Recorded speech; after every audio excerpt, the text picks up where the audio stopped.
In 1475, a child was born in a small village called Caprese near Florence. His name was Michelangelo Buonarroti. From a young age, he showed extraordinary talent for carving marble, but his life cannot be simply described as genius artist. It was a drama filled with stubbornness, conflict, complexes, and feuds with those in power. In his late 20s, Michelangelo carved the colossal David from a long-neglected block of marble. The citizens of Florence embraced this work as a symbol of freedom and courage, and he became an instant star. But as his fame grew, more powerful figures began to call him in. It was none other than Pope Julius II of Rome. Julius II was known for his harsh temper and his oppression of artists. He commissioned Michelangelo to paint the ceiling of the Sistine Chapel. Michelangelo refused, saying, "I am a sculptor, not a painter."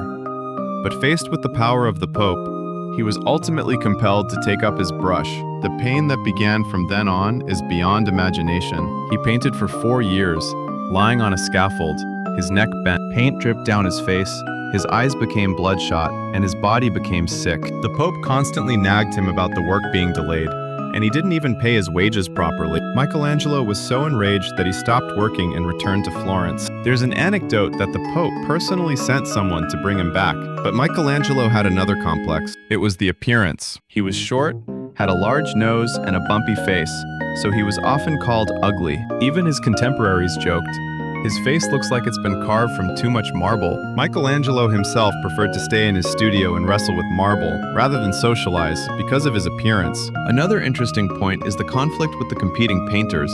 A representative figure is Leonardo da Vinci. In 1504, the Florence City Council commissioned 2 artists to paint frescoes in the Palazzo Vecchio. Leonardo painted the Battle of Anghiari, while Michelangelo painted the Battle of Cassina. Neither work was completed, but the process involved open competition and tension. Leonardo, possessing an inquisitive and careful nature, studied anatomy scientifically to analyze the human body, and sought to achieve accurate proportions and realism in his drawings. On the other hand, Michelangelo had a stubborn and straightforward personality, and he used his sculptor's sensibility in his paintings to dramatically express muscles and dynamism. This difference is also reflected in the work. Leonardo's Battle of Anghiari delicately captures human emotions amidst the chaos of battle, while Michelangelo's Battle of Cassina dramatically demonstrates human strength and energy by emphasizing the soldiers' bodies. What's interesting is that the competition between the two doesn't just happen within the works.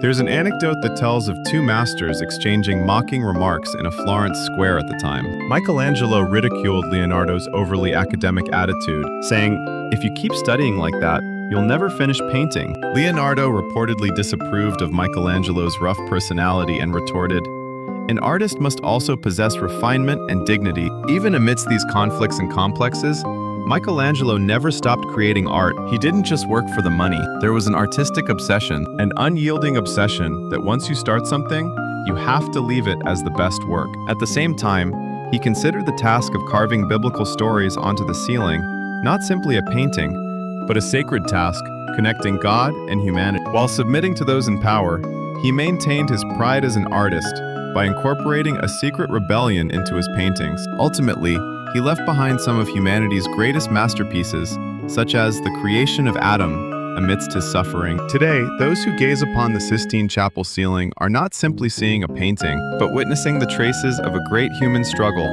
born of suffering, power, faith, and obsession. Michelangelo lived to the age of 88 and produced numerous works spanning sculpture, architecture, and painting. He struggled with those in power throughout his life, but that conflict only made his art more intense. He was not simply an artist who yielded to the Pope's orders.